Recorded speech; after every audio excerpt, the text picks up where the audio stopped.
This is the chin up, okay? So the mighty chin up. Everybody's gonna kind of be squirming on this one because they're very hard to do properly. The good news is we have a workaround to meet you where you're at on these, okay? So the workaround is gonna be using a resistance band. All right, so what I've done here is I've looped a resistance band right through the rack here, all right? And it's gonna hang. I'm gonna show you where we're gonna put it in a second. You're gonna set up a box depending on the height of your bar. As far as the chin up, okay, chin up is gonna be a close grip. We're not gonna go wide on this because it's just gonna make it even harder. We also don't need to. I like to work either this underhand or supinated grip or a neutral grip if you do have access to a neutral grip bar.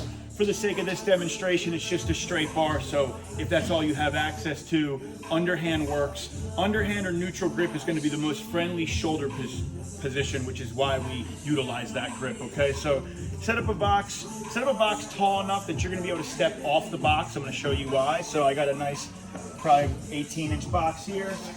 I want to have my band. The thicker the band, okay, the easier it's going to make the exercise, the more it's going to take off, because you're going to see how we're going to loop the band around you to take resistance off at the bottom. So if you're not too good at these, set up with a real thick band at first. If you're like, I can get a few, but I can't make the full rep count, you can always use a thinner band.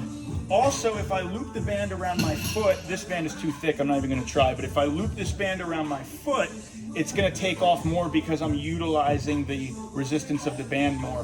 For the sake of this demonstration, and you can feel this out for you depending on the thickness of your band, how much tension you need off to be able to complete the reps with good form, I'm going to loop this band around my knee, okay? So if I loop it around my knee, I can just kind of let my knees hang off. Very important is if you do loop it around your foot, okay, let's say, I'll try it for the sake of this. Once I loop around my foot, I'm not even gonna try it, but once I loop around my foot, when I step off the box, if you have a band looped around your foot, cross the other foot and ankle in front to minimize the risk of that band coming up and hitting you in the face if it slips off. So if you do utilize the foot, always cross your ankle. I'm gonna utilize the knee like I said, so I'm gonna put my knee in before I step off.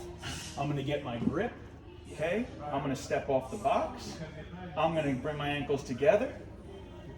Squeeze all the way through. Nice, tall chin up, bringing that chin over the bar, dropping and squeezing my shoulder blades down and back. Nice tall posture, dead hang, back up. You're gonna find this makes the bottom much more manageable so that you can get all the reps here. Again, the thickness of the band is gonna matter. Grip, you can play around with. Supinated neutral grip. This is the chin up progression.